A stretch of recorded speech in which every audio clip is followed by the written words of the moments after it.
My name is Sarah Irving, and what happened last month taught me that sometimes the most powerful response to family manipulation isn't anger. It's a perfectly executed legal transaction. You know that feeling when your parents call you selfish for keeping something that's rightfully yours? When they demand you sacrifice everything for the golden child who already has it all? That's exactly what mine did when they discovered I'd inherited my grandmother's $750,000 house. They didn't just ask me to share. They brought a realtor to force the sale, threatening to disown me if I didn't comply. But what they didn't know was that I'd already sold it 3 days earlier to someone they'd never expect. When they saw who was standing in that house, my mother actually screamed. Before I tell you how my sister's own CEO became my secret weapon, please take a moment to like and subscribe, but only if stories about standing up to family pressure resonate with you. I'd love to know where you're watching from and what time it is there. Are you a night owl like me, or catching this with your morning coffee? Now let me take you back to where this all started. Growing up as the older daughter should have meant something, right? In most families, maybe. But in the Irving household, I learned early that birth order meant nothing compared to who could charm their way into our parents' hearts. And that person was always Melissa.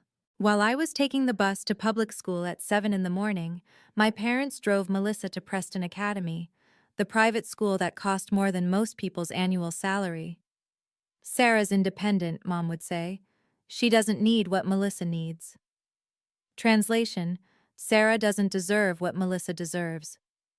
I remember sitting at the kitchen table showing Dad my straight-A report card. He glanced at it for maybe 2 seconds before asking, "Did you see Melissa's art project? She got selected for the district showcase." My perfect grades were expected. Melissa's every achievement was a miracle worthy of celebration. Ballet lessons, violin tutors, summer camps in Europe, Melissa got them all.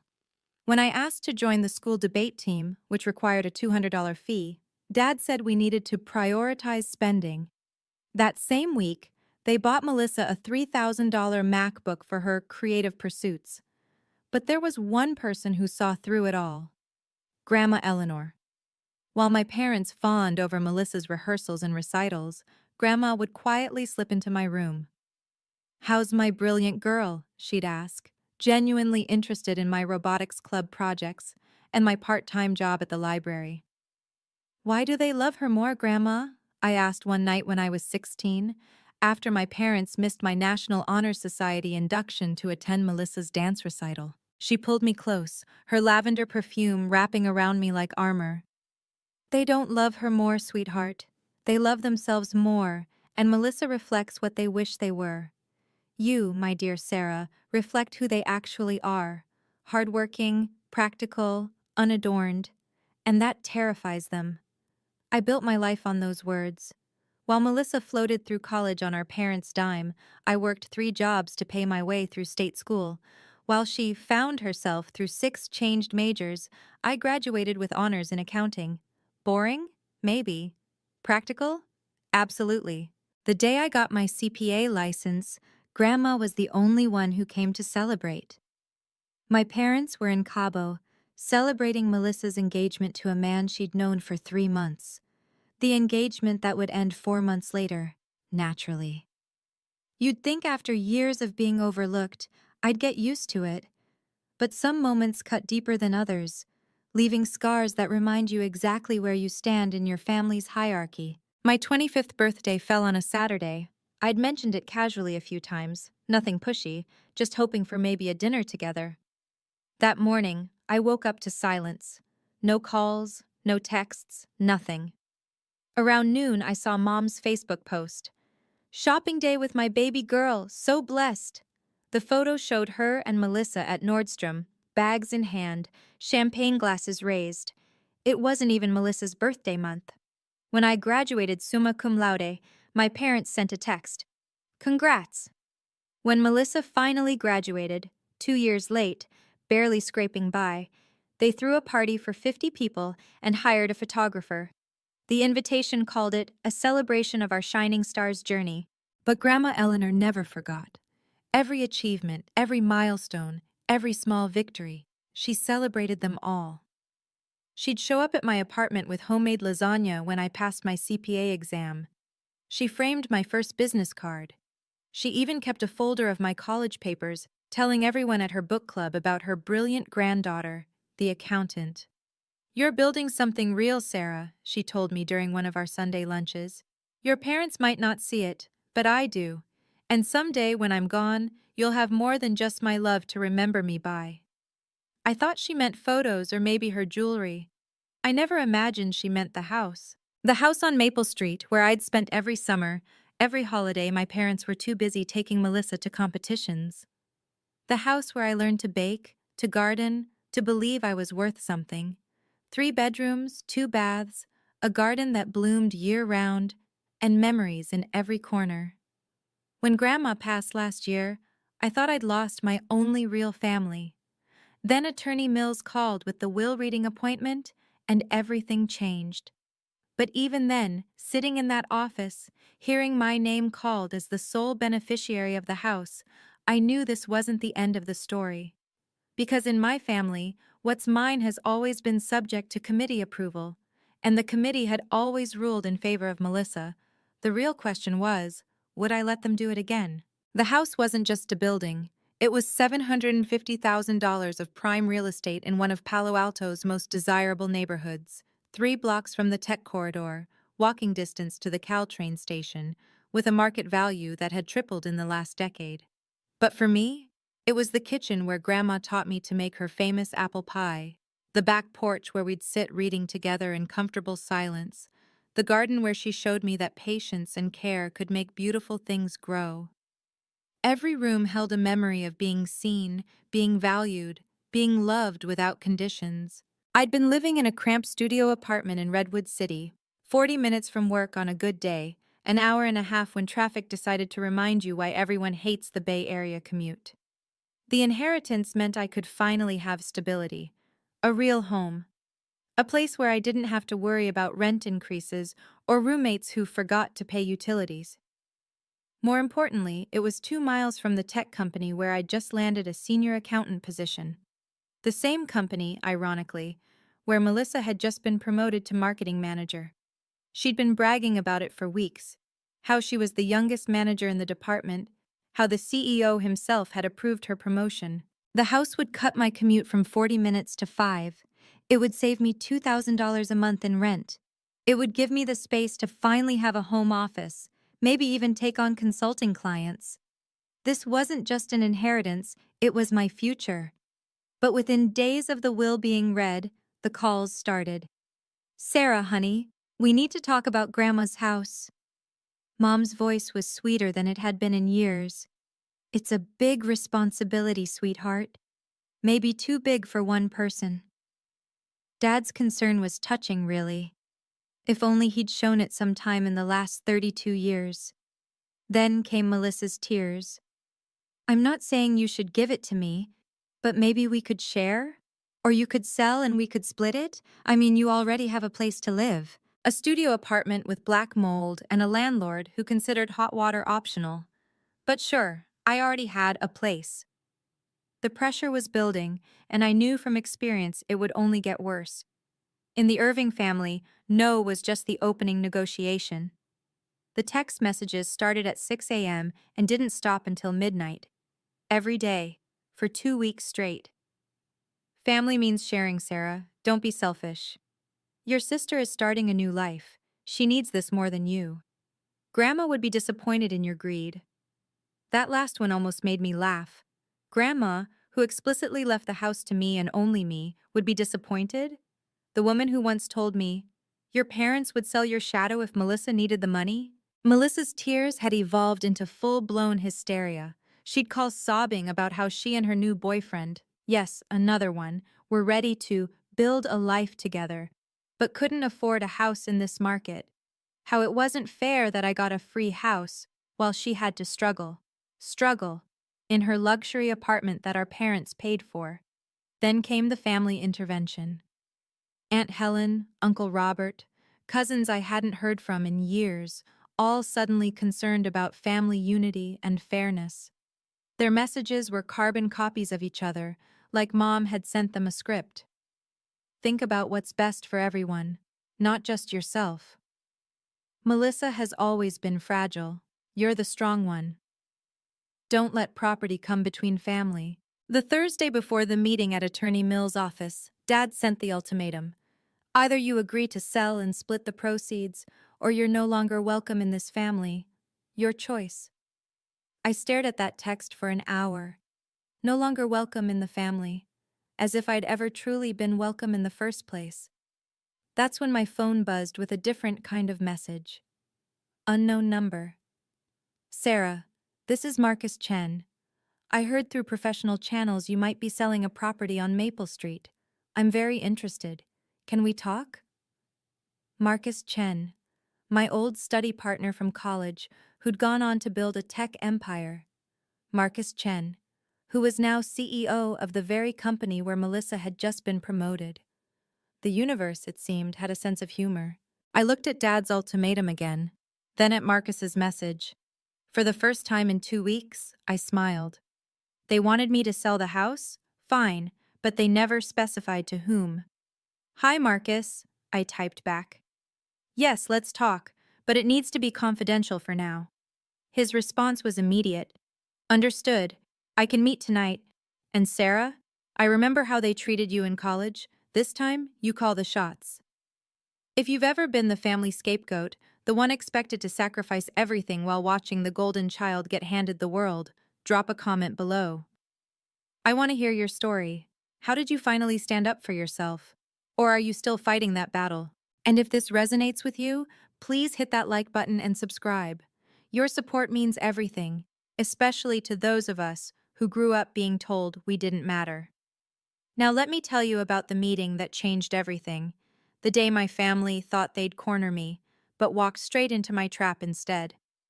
Attorney Mills's conference room felt smaller with my entire family crammed inside. Mom and Dad sat across from me like prosecutors. Melissa perched between them, tissues already in hand. Even Aunt Helen had shown up, for moral support. The mahogany table reflected their determined faces. They'd come prepared for war. Before we begin, Dad announced, not waiting for Attorney Mills to speak, we've brought our own real estate agent. He gestured to a woman in an aggressive red blazer. Mrs. Patterson has buyers ready, cash offers. That's premature, Attorney Mills said calmly, adjusting her glasses. Not at all, Mom interjected. We're here to settle this as a family. The will was already settled, I said quietly. Wills can be contested, Dad shot back. Undue influence, mental capacity. We've consulted lawyers. Melissa started crying on cue. I can't believe you're making us do this, Sarah. After everything our parents have done for you. Everything? I wanted to laugh, or maybe cry. Instead, I kept my face neutral, the way Grandma taught me during our chess games. Never let them see your next move, she'd said. Sarah's being selfish, Mom announced to the room.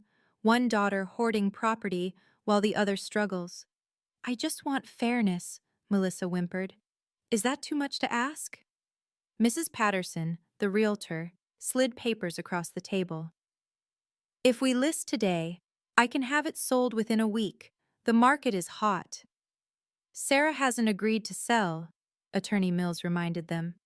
She will. Dad's voice carried that tone I knew too well, the one that preceded every ultimatum of my childhood.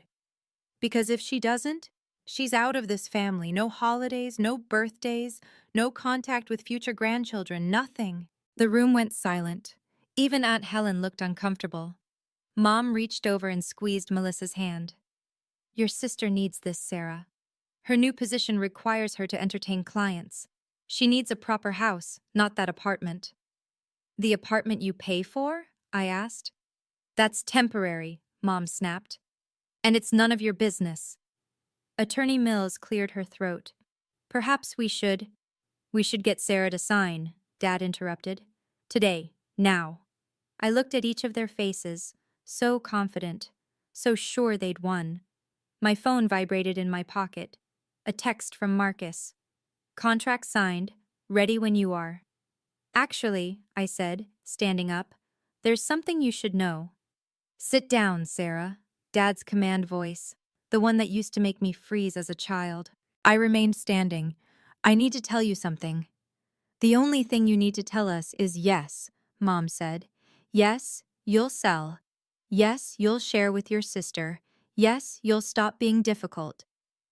Melissa dabbed her eyes. I've already told Brad we might be house shopping soon. You're embarrassing me, Sarah. Brad, this month's soulmate.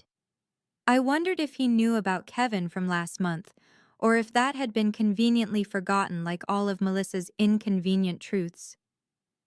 Your sister has worked so hard for her promotion, Aunt Helen added. She deserves a house that reflects her new status. Unlike you, Dad said, his voice dripping contempt. An accountant, living in a studio. What do you need with a 3-bedroom house? She probably wants to rent it out, Melissa suggested. Make money off Grandma's death. It's disgusting. The irony of Melissa calling anyone else money-hungry while demanding my inheritance almost broke my composure. Almost. Mrs. Patterson pushed the papers closer. The offer is generous, more than fair market value. You'd each walk away with enough for a down payment. Each? I looked at the realtor. The house is mine. Don't be technical, Mom scolded. Family shares. Like you shared college tuition? I asked. Like you shared birthday celebrations? Like you shared attendance at graduations? Here we go. Dad rolled his eyes. Poor Sarah and her grudges. You got Grandma's attention, Melissa accused. Every Sunday, every holiday. You monopolized her. The least you can do is share what she left behind. Attorney Mills shifted uncomfortably. The will is clear. Wills can be broken, Dad stated. I've already spoken to lawyers. Undue influence is real. An old woman, isolated by one granddaughter from the rest of the family. That's a lie, I said quietly. Is it? Mom challenged. You were always at her house, always filling her head with stories about how unfair we were, turning her against Melissa. My phone buzzed again. Marcus. En route. ETA 15 minutes. I looked at my family. These people who shared my DNA but had never shared my struggles, who demanded everything while offering nothing. Who saw my inheritance not as Grandma's final gift, but as their entitlement. You want the house? I asked. Fine, let's go see it. The room erupted in suspicious murmurs. Dad's eyes narrowed. What are you playing at? No games, I said, checking my phone. But if we're doing this, let's do it at the house. You should see what you're so desperate to take. It's not taking if it's family, Mom corrected, already gathering her purse. Attorney Mills stood. I should mention that any decisions about the property will be made today, Dad cut her off. We're done waiting. The convoy to Maple Street felt like a funeral procession. I drove alone while my parents Melissa and Mrs. Patterson rode together, probably strategizing their final attack. Attorney Mills followed in her Lexus, looking increasingly uncomfortable with the situation. My phone rang through the car speakers. Marcus. You sure about this? He asked. They want to see the house, I replied. They're about to get their wish. The papers are all filed, recorded with the county yesterday. It's done, Sarah. I know. I glanced in my rearview mirror at my family's car. How's the Tesla running? Parked in the driveway as we speak. See you in 10. Melissa had been texting me non-stop. Just do the right thing. Don't embarrass yourself. Mom's blood pressure is up because of you. That last one was rich. Mom's blood pressure was probably up from the excitement of stealing another thing from me to give to Melissa. As we turned onto Maple Street, I saw it. The familiar Victorian with its wraparound porch and garden that Grandma had loved so much. The garden I'd helped her plant. The porch where she'd taught me that family isn't about blood, it's about choice. And there, gleaming in the driveway like a beacon of karma, was a familiar white Tesla Model S. Melissa's gasp was audible even from my car. That's... I pulled up to the curb and got out, watching their faces as recognition dawned. Melissa had gone pale. Mom was squinting in confusion. Dad was already red-faced, though he didn't understand why yet. "Whose car is that?" Mom demanded. Melissa's voice came out as a whisper. "That's my CEO's car. Marcus Chen's car." "Your CEO?" Dad turned to her. "What would he be doing here?" I walked toward the front door, keys in hand that no longer worked. "Why don't we find out?" The door opened before I could knock. "Actually, there's something you should know about the house," I said, pausing at the porch steps. "We know everything we need to know," Dad said, pushing past me. "It's a family asset being hoarded by—" He stopped mid-sentence. Marcus Chen stood in the doorway, looking every inch the CEO in his casual but expensive Saturday attire. The kind of effortless wealth that didn't need to announce itself but was impossible to ignore. "Mr. Chen," Melissa's voice cracked, "why are you—" "Ms. Irving," Marcus nodded to her professionally, then turned to me with a warm smile. "Sarah, perfect timing." "Someone explain what's happening," Mom demanded, though her voice had lost its earlier confidence. Mrs. Patterson, the realtor, stepped forward with her hand extended. "Mr. Chen, I'm Rebecca Patterson. I understand you're interested in—" "I'm not interested," Marcus said smoothly. "I'm the owner." The silence that followed was beautiful. Pure, shocked, disbelieving silence.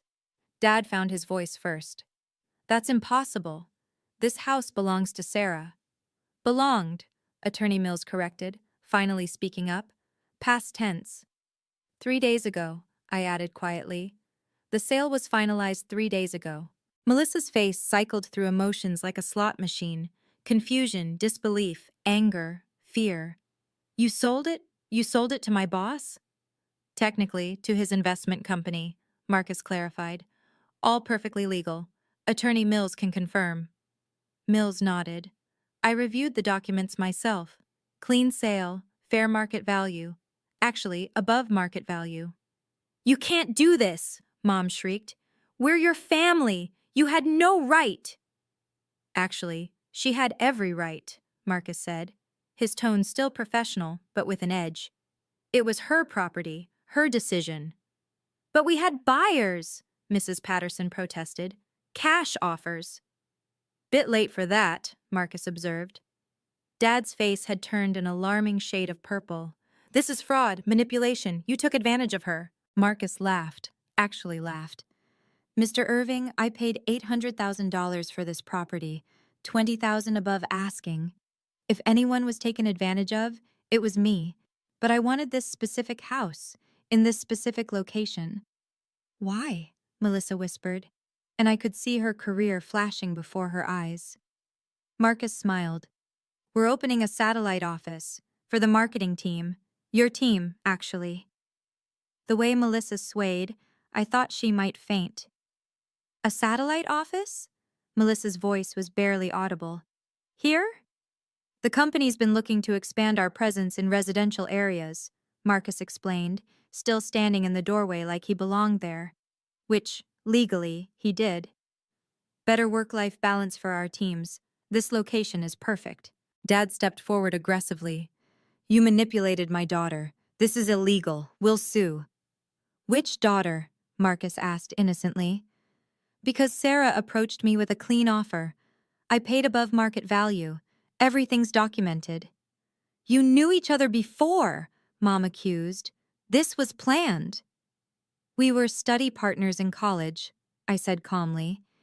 "Is it illegal to sell property to someone you know?" "When it's done to spite your family, yes," Dad shouted. Attorney Mills cleared her throat. "Actually, no. That's not illegal at all." 30 people had gathered on the sidewalk now. Neighbors Grandma had known for decades, watching the Irving family drama unfold like a live soap opera. Mrs. Kim from next door had her phone out. Mr. Peterson was openly grinning. "Sarah, please," Melissa begged, tears streaming. "This is my career, my future." "Your career is fine," Marcus assured her, "as long as you maintain professional standards." The threat was subtle but clear. Melissa caught it. Her tears stopped instantly. "You vindictive little—" Mom started toward me, but Attorney Mills stepped between us. I'd be very careful, Mrs. Irving. Assault charges won't help your situation. What situation? Dad demanded. We'll contest this sale. Undue influence, fraud, something. On what grounds? Mills asked. That Sarah sold her legal property to a willing buyer? She did it to hurt Melissa, Mom cried.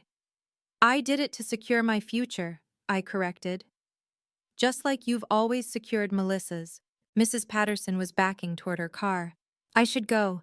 This is clearly a family matter. Not anymore, Marcus said. This is a business matter now.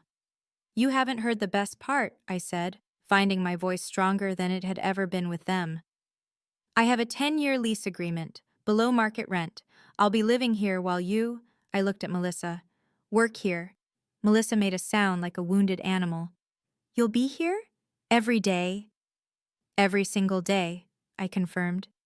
Your big promotion, your fancy new office, it'll be in Grandma's house, with me as your landlord's tenant. This can't be happening, Melissa whispered, gripping Mom's arm. He can't make me work here, that's harassment or something. Marcus's expression remained professionally neutral. The marketing team needs collaborative space. This house has been designated for that purpose. You're welcome to request a transfer to another team, of course. The implied demotion hung in the air like smoke. You planned this together. Dad pointed between Marcus and me. This is conspiracy. It's business, Marcus corrected. Sarah needed a buyer. I needed a property. We both got what we wanted. What about what we want? Mom shrieked. What about Melissa's needs? What about them? I asked, genuinely curious. For 32 years, everything has been about Melissa's needs, her education, her hobbies, her dreams, her failures that you paid to fix. When was it ever about what I needed? You never needed anything, Dad shot back. You were always independent, strong, you didn't need us. Because you never offered. The words exploded from me. I wasn't independent by choice. I was independent by necessity. Because every resource, every moment of attention, every penny went to her. The neighbors were recording everything now. Mrs. Kim had been joined by her daughter. The Petersons' teenage son was live streaming. We should discuss this privately, Attorney Mills suggested. No, I said. They wanted to humiliate me publicly. They brought a realtor to force a public sale. Let's keep it public. My phone buzzed. Marcus glanced at his. The movers are here, he announced. A truck pulled up. 2 men began unloading office furniture. Desks, chairs, a conference table. No, Melissa breathed. No, no, no. The team meeting is Monday, Marcus informed her. 9 a.m. sharp. Don't be late. I won't work here. Melissa stamped her foot like the child she'd never stopped being. I refuse. That's your choice, Marcus said mildly. HR can discuss your exit package if you prefer. Mom turned to me, her face twisted with rage. You've ruined your sister's life. Are you happy now? I haven't ruined anything, I replied. I sold my house. She still has her job. You still have your golden child. Nothing's changed except I'm no longer available to be your doormat. Dad stepped close, his voice low and menacing. You're done. You're out of this family. I met his eyes. Promise? Can you believe they actually thought they could force me to sell? What would you have done in my position? Drop a comment below. I genuinely want to know if you think I went too far or not far enough. If you're watching from California, give me a heart emoji. New York? Drop an apple. And wherever you are, if you've ever had to stand up to family bullying, you're not alone. The story's not over yet. What happened next changed everything. Not just for Melissa, but for every relationship in our family. Let me show you what real consequences look like. The drive to Grandma's house, my former house, Marcus's house, whatever we were calling it now, felt like a victory parade in reverse. My family followed in their car, Mom probably ranting, Dad likely planning legal strategies, Melissa definitely catastrophizing about her career. I parked and walked to the front door, using my key one last time before remembering it no longer worked. The symbolism wasn't lost on me. More neighbors had gathered. Word traveled fast in this neighborhood where nothing exciting ever happened. Mrs. Chen from 3 houses down called out, "Eleanor would be so proud of you, Sarah." That stopped my mother cold. Proud? Of this betrayal? Of her granddaughter finally standing up for herself, Mrs. Chen shot back. We all knew how you treated her. Eleanor told us everything. The revelation that Grandma's neighbors knew our family's secrets made Mom's face cycle through several shades of red. Marcus had moved onto the porch, surveying his new property with satisfaction. The movers continued unloading furniture. A desk went past that probably cost more than my monthly rent. That's when I noticed the Tesla wasn't alone anymore. 3 more cars had arrived, all expensive, all belonging to people I recognized from LinkedIn photos.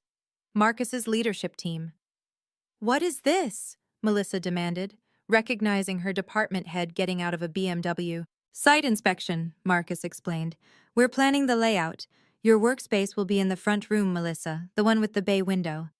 Grandma's reading room, where she'd spent countless hours with her books and her tea, watching the street, waving at neighbors. Now it would be Melissa's office, where she'd have to see me coming and going every single day. "That's," Melissa started, then stopped. What could she say? That it was inappropriate? Unfair? Rich, coming from her. Her department head, Jennifer Wu, walked over.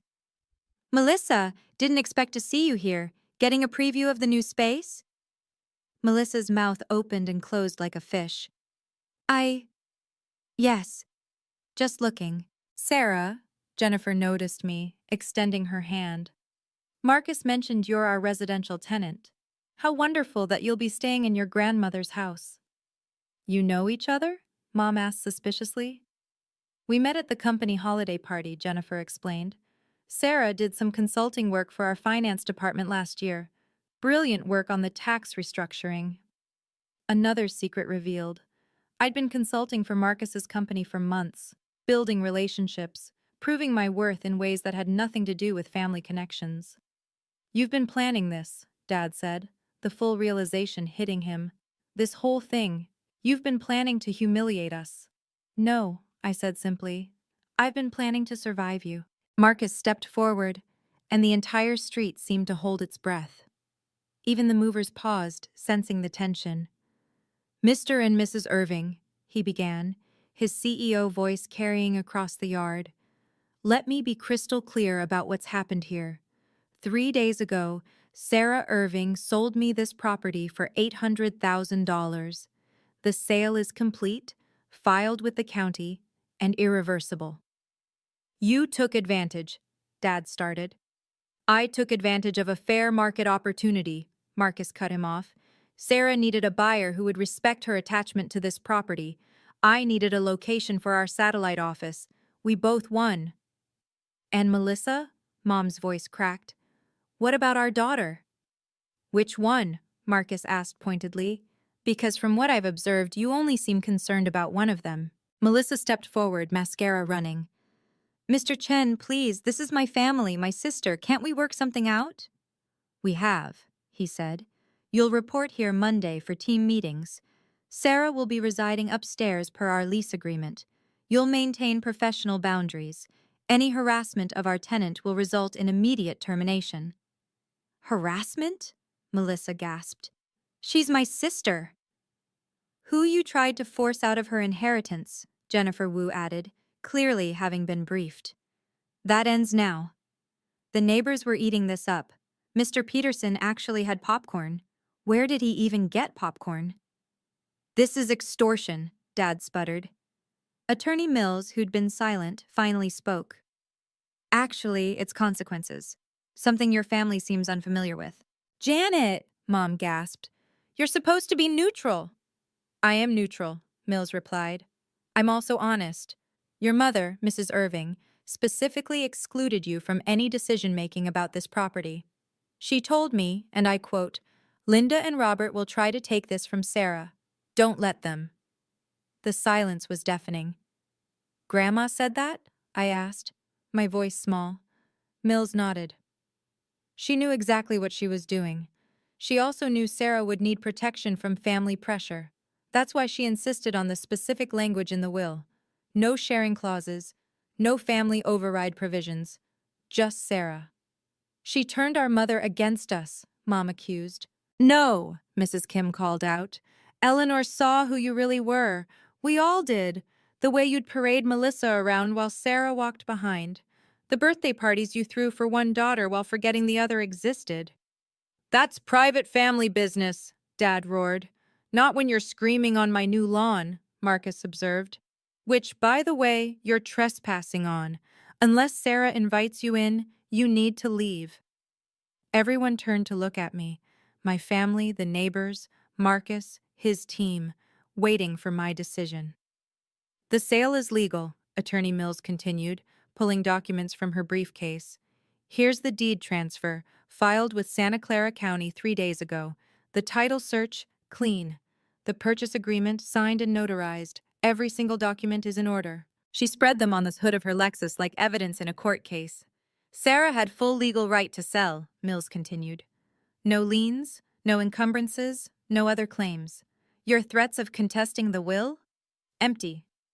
The statute of limitations for undue influence claims requires proof of manipulation at the time of signing. Eleanor was evaluated by 2 separate physicians before finalizing her will. Both confirmed she was of sound mind. You knew about this? Dad accused Mills. I knew Sarah was considering a sale. It's not my job to inform you of her legal decisions. But family, Mom started. Has no legal standing here, Mills finished. Sarah owns nothing to you regarding this property. She never did. Marcus pulled out his phone. I have the wire transfer records here. $800,000, cleared 3 days ago. Would you like to see them? This is disgusting, Mom spat. Using money to destroy family bonds. The only thing destroyed here is your assumption that you could control Sarah forever, Marcus replied. I watched Melissa process everything. Her boss owned her new office. Her office was in the house she'd tried to steal from me. She'd have to see me every day, knowing I could have made her homeless with my inheritance, but instead chose to protect myself. There's more, I said quietly, finding my voice. The lease agreement includes a clause. I have right of first refusal if Marcus ever sells, at the original purchase price. What? Dad's head snapped toward me. It means, Attorney Mills explained, that Sarah can buy the house back for exactly what Marcus paid, whenever he decides to sell. She's not just a tenant, she's a future owner with protected rights. That's... Mom struggled for words. That's planning. Long-term planning. Something you never taught me, I said. But Grandma did. She said the best revenge isn't emotional, it's contractual. Marcus smiled. Your grandmother sounds like she was a wise woman. She was, I said, looking directly at my parents. She saw what you never did, that I wasn't weak because I was quiet. I was watching, learning, waiting. For what? Melissa asked. For the moment you tried to take the one thing that was truly mine. And look, I gestured to the papers, the house, the witnesses. Here we are. So let me understand this, Melissa said slowly, her marketing brain finally catching up. I have to work in this house. My office will be in Grandma's reading room, and you'll be living upstairs. Correct, Marcus confirmed. And if I refuse? That's your choice. But refusing a reasonable work assignment would be considered insubordination. This isn't reasonable, she protested. This is punishment. This is business, Jennifer Wu interjected. The location was chosen for its proximity to client bases and the residential feel we want for creative sessions. Your personal connection to the property is irrelevant. Irrelevant? Mom shrieked. My daughter has to work in a house she should have inherited. Should have? I asked. Based on what? Being born second? Being prettier? Being more loved? Based on need, Dad shouted. She needs it more. No, I said firmly. She wants it more. There's a difference. I need stable housing. She wants a status symbol. I need freedom from your manipulation. She wants another toy you'll buy her. How dare you? Mom started toward me again. Marcus stepped between us. "Mrs. Irving, you're trespassing on private property. Leave now or I'll call the police." "You wouldn't dare," Dad challenged. Marcus already had his phone out. "Santa Clara Police? Yes, I need assistance with trespassers at 427 Maple Street." "We're leaving." Mom grabbed Dad's arm. "But this isn't over." "Actually, it is," I said. "The house is sold. The contracts are signed. Melissa starts her new office arrangement Monday, and I'll be living my life, in my home, on my terms." "Your home?" Melissa laughed bitterly. "You're a tenant." "With a 10-year lease at below-market rent and the right to buy it back," I reminded her. "Which is more claim than you'll ever have." The police cruiser rounded the corner, lights off but visible. My parents backed toward their car. "You've chosen strangers over family," Mom said, her final shot. "No," I corrected. "I've chosen myself over people who never chose me." "This is all your fault," Melissa hissed at me. "When Mr. Chen gets tired of his little game, when you're alone with no family, remember you did this." "I'll remember," I promised. "Every morning when I wake up in my grandmother's house, every evening when I tend her garden, every time I don't have to beg for scraps of respect from people who should have loved me equally."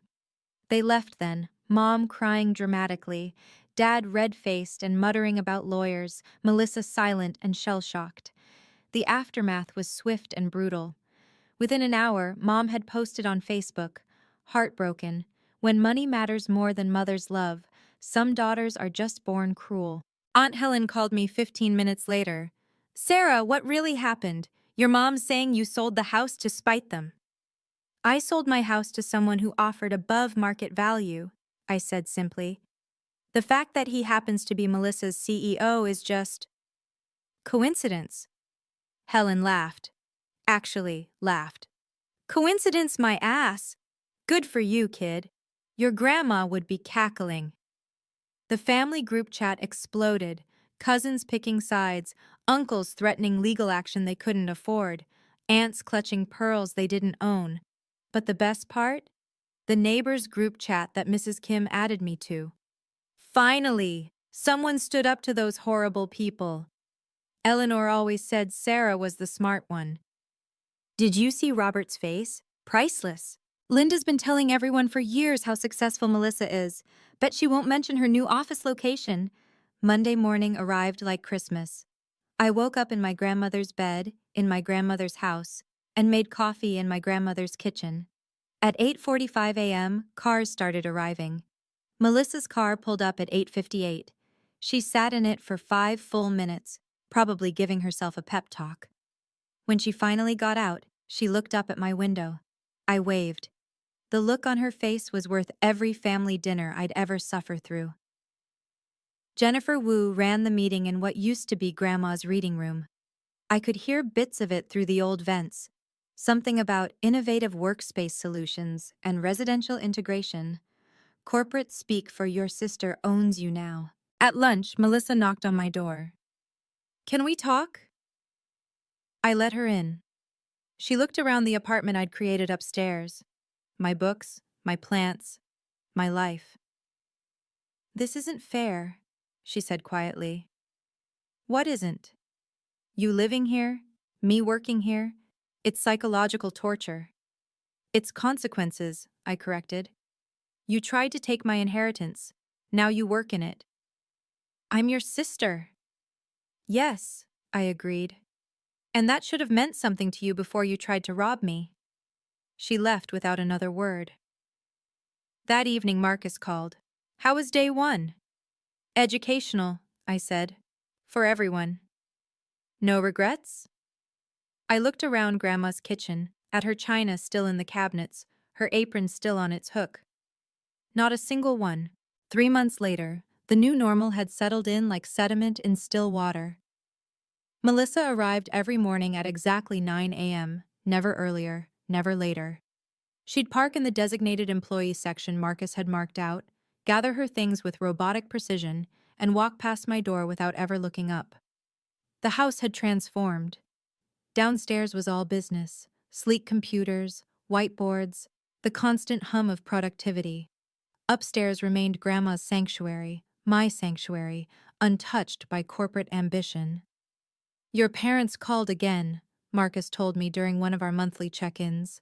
They're offering to buy the house from me, double what I paid. And? I told them the property isn't for sale. Your father used some colorful language. Sounds about right. The real change was in Melissa. Without our parents' constant reinforcement, without their money cushioning every fall, she was struggling. Her work was mediocre, her ideas uninspired. Jennifer Wu had put her on a performance improvement plan. She's never had to actually work before, Jennifer confided during a chance meeting in the garden. Your parents' connections got her the job, but connections don't write marketing strategies. The family had fractured completely. Thanksgiving passed without a word. Christmas, too. Mom sent one text. "You're missing Melissa's engagement party."